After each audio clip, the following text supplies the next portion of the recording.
Welcome back. Travis Stenick here, and we're going to be diving into one of the most life changing and powerful books, in my opinion, that have ever been written, at least in the top five. This is Maxwell Maltz's Psycho-Cybernetics.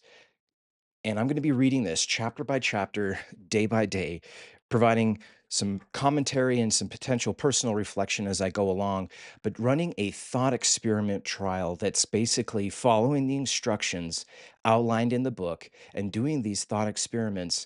I'm going to be doing this for 30 days in a row. Today's January 5th, 2025. We're going to be reading a chapter a day, diving in and digesting and posting the results. The idea here is that the internal vision of whatever it is that I want my external vision, my external world and reality to look like, I'm going to be practicing what's in this book and seeing if I gather some evidence of actual things changing in my outer world. So, without further ado, let's go ahead and dive right in. Chapter 1: The Self Image, Your Key to a Better Life. During the past decade, a revolution's been quietly going on in the fields of psychology, psychiatry, and medicine. New theories and concepts concerning the self have grown out of the work and findings of clinical psychologists, practicing psychiatrists, and cosmetic or so called plastic surgeons.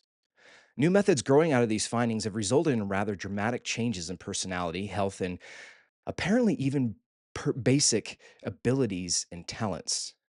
Chronic failures have become successful F students have changed into straight A pupils within a matter of days and with no extra tutoring.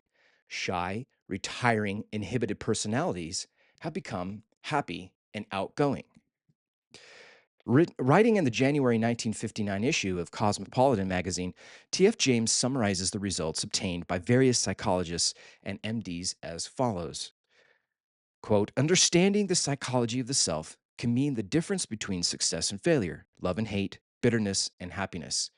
The discovery of the real self can rescue a crumbling marriage, recreate a faltering career, transform victims of personality failure, or, on another plane, discovering your real self means the difference between freedom and the compulsions of conformality, end quote.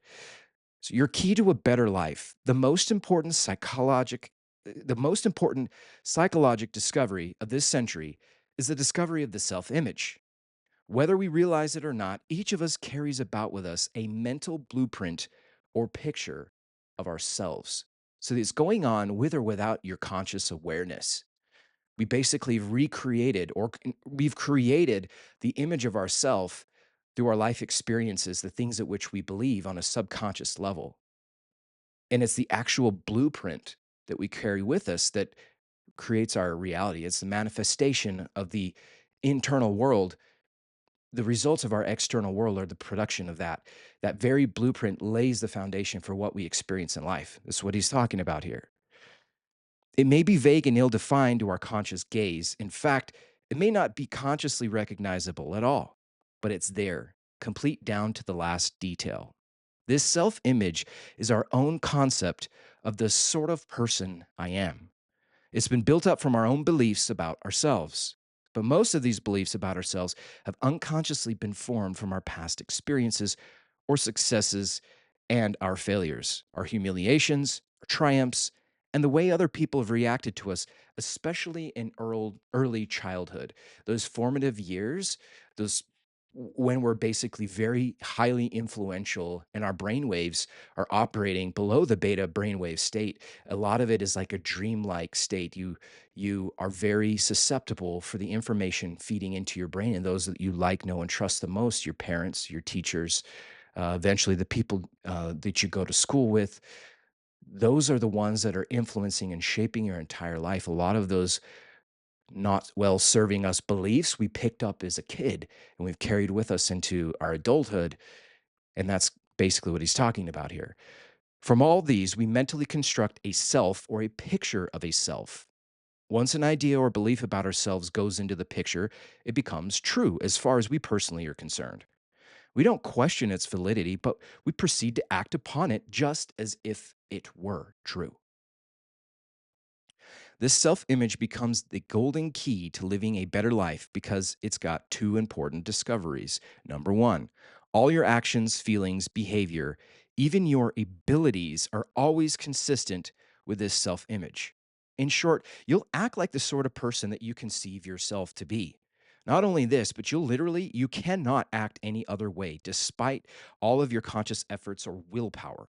The man who convinces himself to be a failure type person will find some way to fail, in spite of all his good intentions or his willpower, even if opportunity is literally dumped into his lap. The person who conceives himself to be a victim or of injustice, one who is just meant to suffer, will invariably find circumstances to verify his opinions. These are the self fulfilling prophecies. So if you're thinking that all things always go bad for you or just shit happens, well, guess what? That's what you'll attract because your reticular activating system, the filter and lens in life, you will identify and have those self fulfilling prophecies. You'll latch on to and pay attention to those things that have been going on in your mind, which is, bad things are happening to me. The opposite is true. The opposite is true in that if you are focused on growth, good things happen to me. I'm always blessed. Man, luck just falls into my lap all the time. I am just always good things happening to me. Then you'll pay attention to those opportunities that come by you and you'll be like, wow, well, crazy. Another good thing just happened to me. You'll focus on the flowers rather than focusing on the weeds. But that's all about what you focus on and what you believe. So it continues on. The self image is a premise, a base, or a foundation upon which your entire personality, your behavior, or even your circumstances are built. Because of this, our experiences seem to verify and thereby strengthen our self images, and a vicious or beneficial cycle, as the case may be, is set up. For example, a schoolboy who sees himself as an F type student or one who's dumb in mathematics will invariably find his report card bears him out. That's the proof. A young girl who's got an image of herself as the sort of person no one likes will find indeed that she's avoided at the school dance. She literally invites rejection. Her woe-begone expression, her hangdog manner, her over-anxiousness to please, or perhaps her unconscious hostility towards those she anticipates will affront her, it will act to drive away those whom she would attract. In the same manner, a salesman or a businessman will also find that his actual experiences tend to, quote, prove his self image is correct. Because of this objective proof, it's very seldom occurring to the person that his troubles lie in his self image or his own evaluation of himself. You often hear, like, again, to the point of the bad things always happening to me. I got in a car accident. Well, the world is out to get me. Things are happening to me, not because of me. That's an often common statement because it's rare that we're going to reflect upon within and be like, hey, is it possible that my energetic state just happened to attract this thing vibrationally? Like, that's kind of a woo woo concept, but it's not woo woo. It's actual physics, it's science, it's proven and validated. And this book, written in 1960, 65 years ago, because it's 2025 here now, it's literally talking about this very same concept that hasn't changed. Because of this objective proof, it's very seldom occurring to a person that his trouble lies in the self image of his own evaluation of himself. Tell the schoolboy that he only thinks he can't master algebra, and he'll doubt your sanity. He's tried, and his report cards tell them the story that he's failing over and over again. Tell the salesman that it's only an idea that he cannot earn more than a certain figure, and he can prove you wrong by his order book. He knows only too well how hard he's tried, and he's failed over and over and over again. Yet, as we shall see later, almost miraculous changes have occurred, both in the grades of students and in the earning capacity of salesmen when they were prevailed upon to change their self images. The self image can be changed. Numerous case histories have shown that one is never too young nor too old to change his self image and thereby start to live a new life. This whole concept that our brain is a fixed object, that we're born into the way we are, our nature has given us the gene predisposition, and our nurture with our environment sets us up for the stage of I'm just a XYZ, but we are not. Neuroplasticity describes the fact that our brain can change. Our thoughts and our pattern behaviors can change. It's never too early, it's never too late. It's literally a choice. It's free will. This is what we've been given is the only thing you can't take from me is my will, my thoughts. Those are ours to control, those are ours to change at free will. And once you've changed a thought, it's going to change chemical release, chemicals in the body, which will trigger action, the activities will actually start to play out in your life and trigger new thoughts and then new feelings. And this whole thought feeling cycle begins to take place. In the changing of your thought, now your outer world starts to change because why? New actions over time start to compound, and then you start to get results. The results that you're looking for or not looking for will start to manifest all from the derivative of your first thoughts. And it's in the change effect. You can change who you are, change the way you think, change the way you act. It's all free will. You're not born into this fixed mindset. There's a growth mindset opportunity that we all have to take advantage of, whether you choose to or not. It's there for you. One of the reasons it's seemed so difficult for a person to change his habits, his personality, or his way of life has been that heretofore, nearly all efforts at change have been directed to the circumference of the self, so to speak, rather than to the center. So it's the outside world that we're blaming rather than turning and looking within, that where everything is created from, the seed is in the thought. It's not the outside world that's inflicting and happening to us.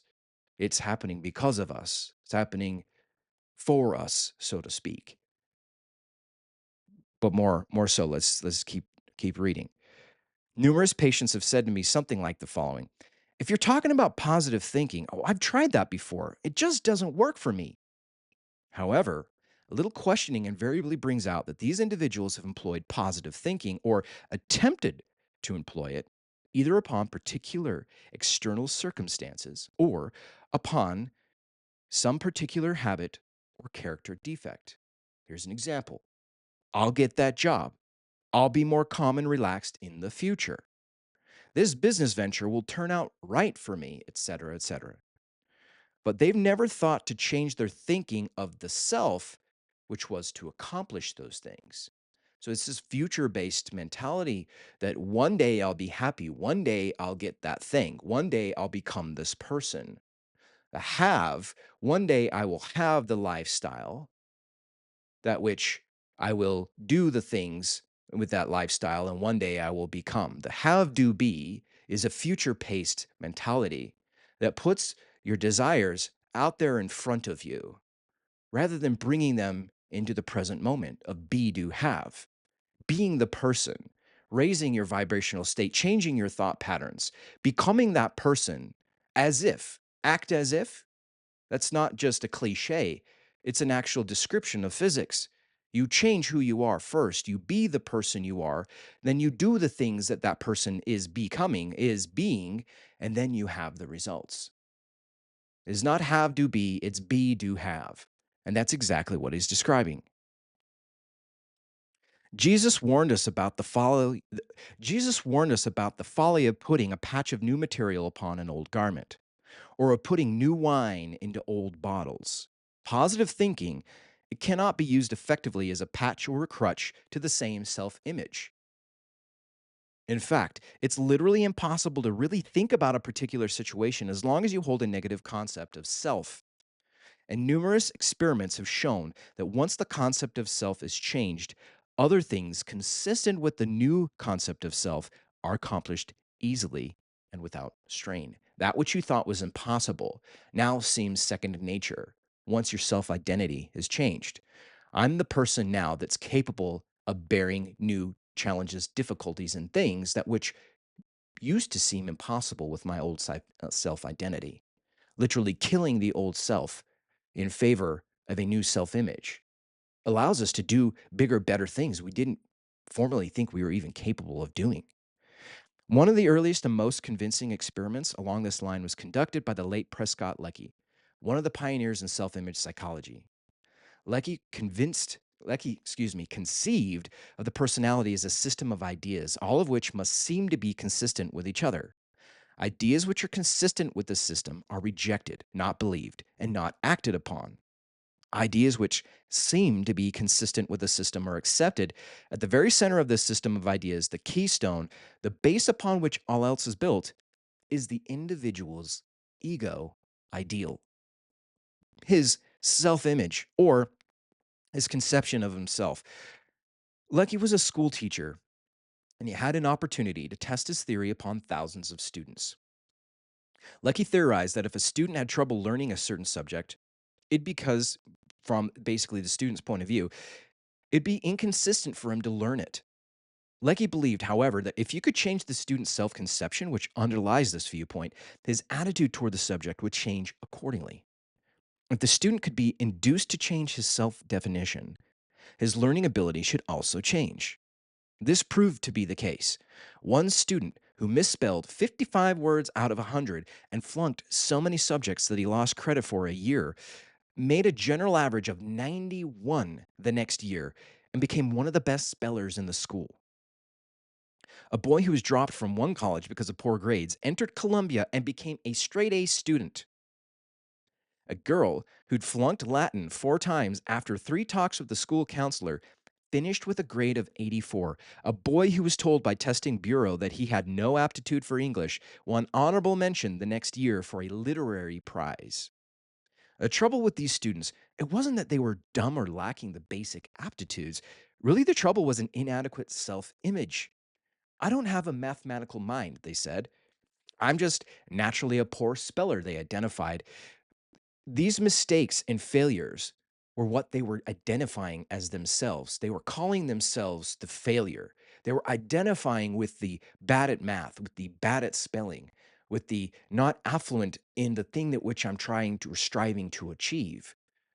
Their subconscious mind was programmed to believe they weren't capable of doing. And no matter how their conscious mind was trying and white knuckle approach, gritting and pushing through and telling themselves, I just gotta do it, they didn't believe that they were capable of doing it.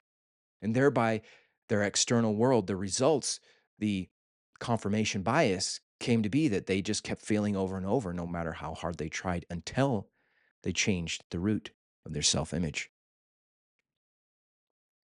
Instead of saying, I flunked that subject, they said, I'm a flunk out. So they're identifying as a bad person rather than a person who made a quote unquote bad decision. You are a good person who at times does things that aren't beneficial to you or to other people. Labeling yourself as the failure in math, I am a flunk out, predetermines all of your actions, all of your activity, everything and all your results, no matter how hard you try. Now, I flunked that subject, big deal. Maybe I'm just not good at that subject. Does it mean that I'm bad at everything? When we have a bad result, we tend to magnify the weeds in the garden and focus on those things, they will grow. That which you focus on will grow. Where your energy goes, your focus goes, your energy flows. Excuse me, that old Tony Robbins saying. It's true in that if we identify as a successful person, an amazing, good person that from time to time does things that aren't beneficial, like flunking out a subject, you'll get dramatically different results. For those that are interested in learning more of Lecky's work, I recommend securing a copy of his book, Self Consistency: A Theory of Personality, the Island Press, New York. So, Lecky used the same method to cure students of such habits as nail biting and stuttering, not just academics, it's personality traits and behaviors that which we aren't finding beneficial, like nail biting and stuttering and social awkwardness and whatever it may be. My own files contain case histories just as convincing. The man who's so afraid of strangers that he seldom ventured out of the house and who now makes his living as a public speaker. The salesman who'd already prepared a letter of resignation because he just wasn't cut out for selling, and 6 months later was the number one man as a force of 100 salesmen, 1 out of 100 best. The minister, who was considering retirement because nerves and the pressure of preparing a sermon each week were getting him down, now delivers an average of 3 outstanding talks a week in addition to his weekly sermons and doesn't know how he doesn't now even know that he has a nerve in his body, completely eliminated. How a plastic surgeon became interested in self-image psychology. Offhand, there would seem to be little or no connection between surgery and psychology. Yet, it was the work of the plastic surgeon which first hinted at the existence of the self image and raised certain questions which led to important psychologic knowledge. When I first began the plastic when I first began the practice of plastic surgery many years ago, I was amazed by the dramatic and sudden changes in character and personality which often resulted when a facial defect was corrected. Changing the physical image in many instances appeared to create an entirely new person. In case after case, the scalpel and I held in my hand became a magic wand that not only transformed the patient's appearance, but transformed his whole life. It's a big one. The shy and retiring became bold and courageous. A moronic, stupid boy changed into an alert, bright youngster who went on to become an executive with a prominent firm. A salesman who's lost his touch and his faith in himself became a model of self confidence. And perhaps the most startling of all was the habitual, hardened criminal who changed almost overnight from an incorrigible who had never showed any desire to change into a model prisoner who won a parole and went on to assume a responsible role in society. Now, do you think these people were predestined and not capable and just set the way they are? Or are these demonstrations that the mind is plastic, that they literally just changed the way they thought and became completely different people? They learn new skills, learn new habits, learn new character traits, all just by changing their self image through their thoughts, their thinking alone, nothing else. Some 20 years ago, I reported many such histories in my book, New Faces, New Futures. Following its publication in similar articles in leading magazines, I was besieged with questions by criminologists, sociologists, and psychiatrists. They asked questions that I couldn't answer, but they didn't start me upon a search. Strangely enough, I learned as much, if not more, from my failures as from my successes. It was easier to explain the successes. I mean, the boy with two big ears, he'd been told that he looked like a taxi cab with both doors open. He'd been ridiculed all his life, often cruelly. Association with playmates meant humiliation and pain. Why shouldn't he avoid social contacts? I mean, why shouldn't he become afraid of people and retire into himself? Terribly afraid to express himself in any way, it was no wonder he became known as a moron. When his ears were corrected, however, it seemed only natural that the cause of this embarrassment and humiliation had been removed and that he should assume a normal role in life, which he did. Or consider the salesman who suffered a facial disfigurement as the result of an automobile accident. Each morning, when he shaved, he could see the horrible disfiguring scar on his cheek and the grotesque twist to his mouth. For the first time in his life, he became painfully self conscious. He was ashamed of himself and he felt his appearance. It must be too repulsive for others. The scar became an obsession with him. He was different from other people. He began to wonder what others may be thinking of him. Soon, his ego was even more humiliated than his face, more mutilated than his face. He began to lose confidence in himself and began to bitter and become hostile. Soon, almost all of his attention was directed towards himself, and his primary goal became the protection of his ego and the avoidance of situations which might bring him more humiliation. It's easy to understand how the correction of his facial disfigurement and the restoration of a normal face would overnight change the man's entire attitude and outlook, his feelings about himself, and the result in greater success in his work. But what about all the exceptions? Those people who didn't change after their plastic surgeries. The Duchess, who all her life had been terribly shy and self conscious because of a tremendous hump in her nose. Although surgery gave her a classic nose and a face that was truly beautiful, she still continued to act the part of an ugly duckling. The unwanted sister, who could never bring herself to look another human being in the eye. If the scalpel itself was magic, well, why didn't it work on a duchess? Or what about all the others who acquired new faces but went right on wearing the same old personality? Or how explain the reaction of those people who insist that the surgeries made no difference whatsoever in their appearance? Every plastic surgeon has had this experience and has probably been as baffled by it as I was. No matter how drastic the change in appearance may be, There are certain patients who will insist that I just look the same as before and you didn't do a thing. Friends, even family may scarcely recognize them, may become enthusiastic over their newly acquired beauty, yet the patient himself insists that she can only see slight or no improvement, or in fact deny that any change at all in her has been made. Comparison of before and after photographs do little good, except possibly arousing hostility. By some strange mental alchemy, the patient will rationalize, of course, I can see that hump's no longer my nose, but my nose still looks the same, or that scar may not show anymore, but it's still there. The mental image, the projection of the defect, the abnormality, even though in the physical world it's been removed, the subconscious mind still believes it's there. Therefore, we're acting the exact same. Interesting. Scars that bring pride instead of shame. Still another clue in search of the elusive self image was the fact that not all scars or disfigurements bring shame and humiliation. When I was a young medical student in Germany, I saw many other students proudly wearing his saber scar, much as an American might wear the Medal of Honor. The duelists were the elite of college society, and a facial scar was the badge that proved you a member in good standing. To these boys, the acquisition of a horrible scar on the cheek had the same psychologic effect as the eradication of the scar from the cheek of my salesman patient. In the old New Orleans, a Creole wore an eye patch in much the same way. I began to see that a knife itself held no magical powers. It could be used upon a person to inflict a scar and on another to erase a scar with the same psychological results. The mystery of imaginary ugliness. To a person handicapped by a genuine congenital defect or suffering from an actual facial disfigurement as a result of an accident, plastic surgery can indeed seemingly perform magic. From such cases, it would be easy to theorize that the cure all for all neuroses, unhappiness, failure, fear, anxiety, and lack of self confidence, would be a wholesale plastic surgery to remove all bodily defects. However, according to this theory, persons with normal or acceptable faces should be singularly free from all psychological handicaps.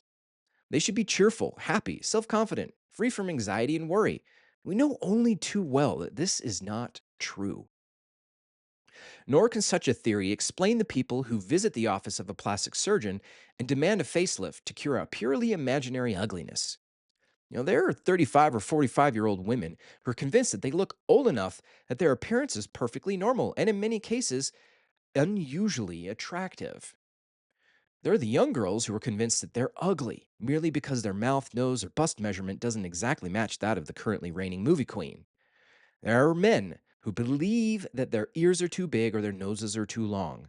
No ethical plastic surgeon would even consider operating upon those people, but unfortunately, the quacks or the so called beauty doctors, whom no medical association will admit to membership, have no such qualms.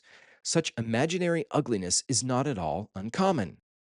A recent survey of college co-eds showed that 90% were dissatisfied in some way with their appearance. In the words normal or average mean nothing at all. It's obvious that 90% of our population can't be abnormal or different or defective in appearance. Yet, similar surveys have shown that the approximately same percentage of our general population find some reason to be ashamed of their body image. I don't think that number has probably changed at all today, 65 years down the road. That's why there's this incessant obsession over the new latest fitness trends, and TikTok and social media itself have transformed the way we even view ourselves with these image filters and body dysmorphia. It's sad but true. These people react just as if they've suffered an actual disfigurement, and they feel the same shame, they develop the same fears and anxieties. Their capacity to really live fully is blocked and choked by the same sort of psychologic roadblocks. Their, quote, scars, though mental and emotional rather than being physical, they're just as debilitating. Listen to that. You have an actual car accident that disfigures your face, and now your self-image has changed. You're ashamed and afraid to talk to people because of the way you look. The exact same net effect happens if you just believe it to be true. If you start staring at, again, I referred to the social medias, and you're looking at someone else whose best version of themselves stacks up to the worst version of yourself, with a huge gap. We always compare ourselves to someone else, to our lowest, most uh, undesired form of ourself. It's a real unfair comparison thing here, but that's what we're doing. And we're inflicting the same damage mentally as if there was an actual scar defect. The self image, the real secret. Now, here's the sauce. Discovery of the self image explains all the apparent discrepancies that we've been discussing. It's the common denominator, the determining factor in all of our case histories, the failures as well as the successes. Now, these things are going to happen to you whether you choose to or not. It's ongoing. Life goes on, and we are manifesting that which we believe, whether we're consciously aware of it or not. The secret is this: to really live, that is, to find reasonably satisfying, you must have an adequate and realistic self image that you can live with. You must find yourself acceptable to you. You must have a wholesome self esteem. You must have a self that you can trust in and believe in. You must have a self that you're not ashamed to be, or one that you can feel to express creatively rather than to hide or cover up. You must have a self that corresponds to reality so that you can function effectively in a real world. You must know yourself, both strengths and your weaknesses, and be honest with yourself concerning both. Your self-image, it must be a reasonable approximation of you, being neither more than you are nor less than you are. When this self-image is intact and secure, you feel good. When it's threatened, you feel anxious and insecure. When it's adequate and one that you can be wholesomely proud of, you feel self confident. You feel free to be yourself and to express yourself. You function at your optimum, and when it's an object of shame, you attempt to hide it rather than express it. Creative expression is blocked. You become hostile and hard to get along with. If a scar on the face enhances the self image, as in the case of the German duelist, self esteem and self confidence are increased. If a scar on the face detracts from the self image, as in the case of the salesman, loss of self esteem and self confidence results. When a facial disfigurement is corrected by plastic surgery, dramatic psychologic changes result only if there's a corresponding correction of the mutilated self image. Sometimes, however, the image of a disfigured self persists even after successful surgery, much the same as the phantom limb may continue to feel pain even years after the physical limb or arm has been amputated. I begin a new career. These observations led me into a new career. Some 15 years ago, I became convinced that the people who consult a plastic surgeon need more than surgery, and that some of them don't need surgery at all. In fact, if I were to treat these people as patients as a whole person rather than just merely a nose, ear, mouth, arm, or leg, I need to be in a position to give them something more. I needed to be able to show them how to obtain a spiritual facelift rather than how to remove emotional scars, how to change their attitudes and thoughts, as well as their physical appearance. This study has been the most rewarding. Today, I am more convinced than ever that what each of us really wants deep down is more life. Happiness, success, peace of mind, or whatever your own conception of supreme good may be, it's experienced in its own essence as simply more life. When we experience expansive emotions of happiness, self confidence, and success, we enjoy more life. And to the degree that we inhibit our abilities, frustrate our God-given talents, and allow ourselves to suffer anxiety, fear, self-condemnation, and self-hate, we literally choke off the life force available to us and turn our back upon the gift which our Creator has made. To the degree that which we deny the gift of life, we embrace death. So think about that for a minute. As each day we choose to walk outside of our natural born gifts and talents, we choose to build someone else's dream rather than building our own dream. We choose to suffer and struggle instead of thrive and prosper. We're walking outside of our natural creative state, and therefore we are not living life as we so desire. More of life, more of life is experiencing expansive emotions, experiencing happiness, self confidence, and success. This is the definition of enjoying more of life. Just think about that. Just put that in your own terms and your own words, in your own life experience. and just imagine what life could be. So let's continue on. Your program for better living. In my opinion, psychology during the past 30 years has become far too pessimistic regarding man and his potentiality for both change and greatness. Since psychologists and psychiatrists deal with so called abnormal people, the literature is almost exclusively taken up with a man's various abnormalities, his tendencies towards self destruction. Many people, I'm afraid, have read so much of this type of thing that they've come to regard such things as hatred. The destructive instinct, guilt, self condemnation, all the other negatives as normal human behavior, the average person feels awfully weak and important. Excuse me. The average person feels awfully weak and impotent when he thinks of the prospect of pitting his puny will against these negative forces in human nature. In order to gain health and happiness, if this were a true picture of human nature and the human condition, self improvement would indeed be a rather futile thing. However, I believe that the experiences of many patients have confirmed the fact that you do not have to be or do the job alone. There is within each of us a life instinct, which is forever working toward health, happiness, and all that makes more life for the individual.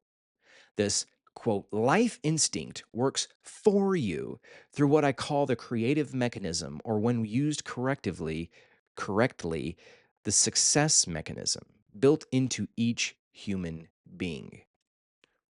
New scientific insights into the subconscious mind.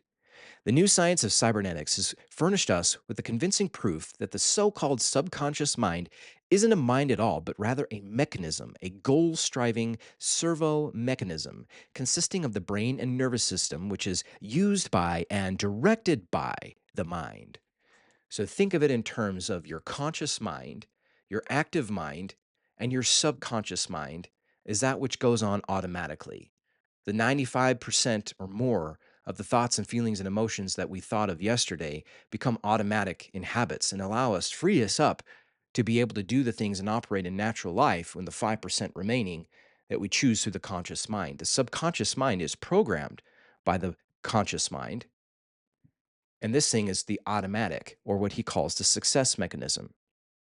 The latest and most usable concept is that a man doesn't have two minds, but a mind or consciousness which operates an automatic goal-striving machine. This automatic goal-striving machine functions very similarly to the way that electronic servo mechanisms function as far as basic principles are concerned. It's just much more marvelous, much more complex than any electronic brain or guided missile conceived by man ever. This creative mechanism within you, it's impersonal. It will work automatically and impersonally to achieve goals of success and happiness, or unhappiness and failure. That which you decide, guys. Think about it. You are deciding whether you want the success or failure, and your subconscious mind will seek out as a goal striving mechanism to fulfill those desires, whether you're conscious of those desires or not. Present it with success goals, and it functions as a success mechanism.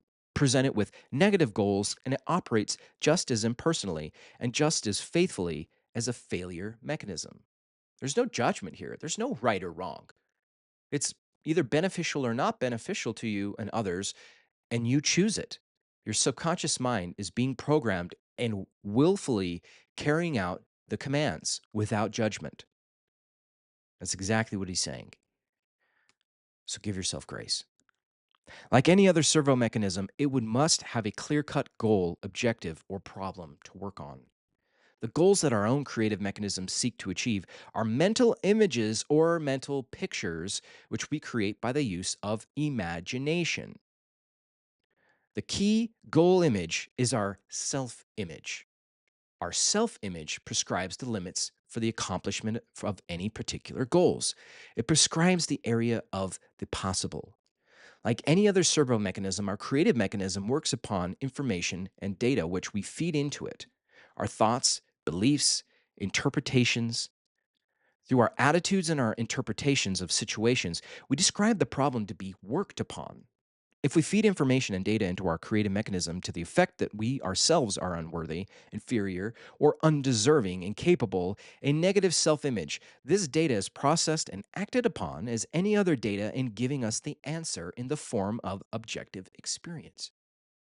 Like any other servo mechanism, our creative mechanism makes use of stored information or memory in solving current problems and responding to current situations.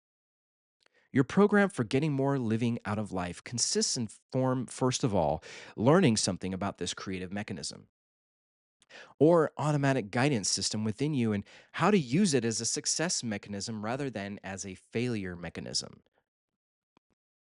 The first step is to understand, is to get the conscious awareness that we're in complete and total control over our outcomes and to program our subconscious mind into the desirable and favorable outcomes and use this tool, the subconscious servo mechanism, as a success mechanism, as he's describing.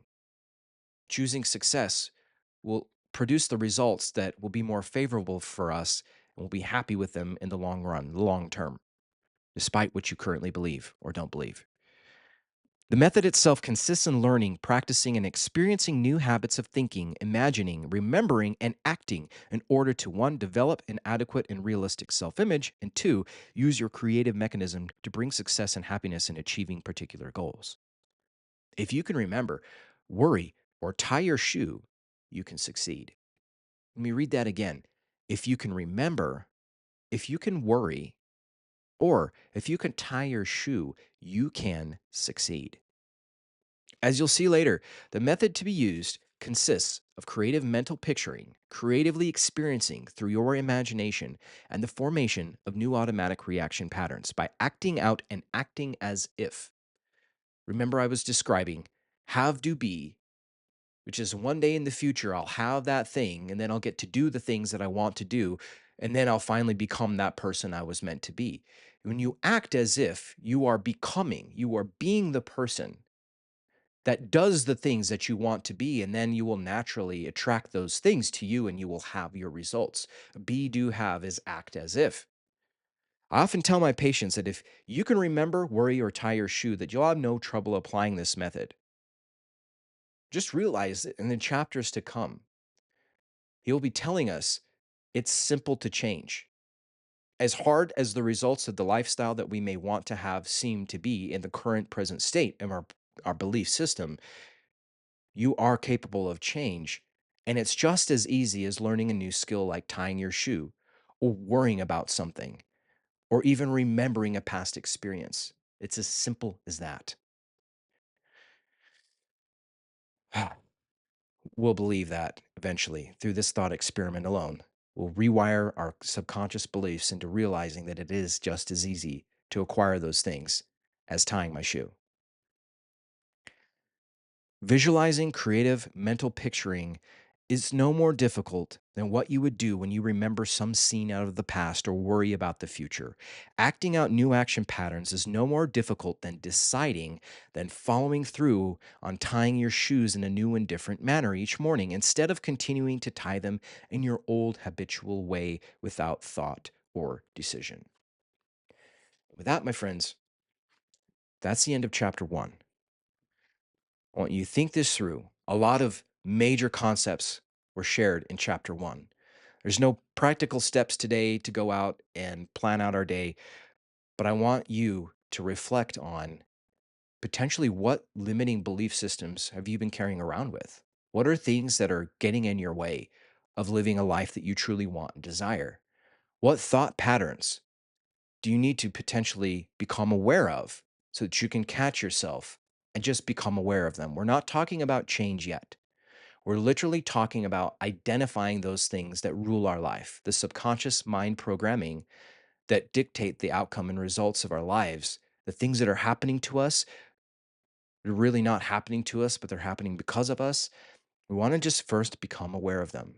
Imagine being born into this life with a bridal veil over your head, and you've been viewing life through the lens of a bridal veil over your face, and you just believe and think that's the way life is.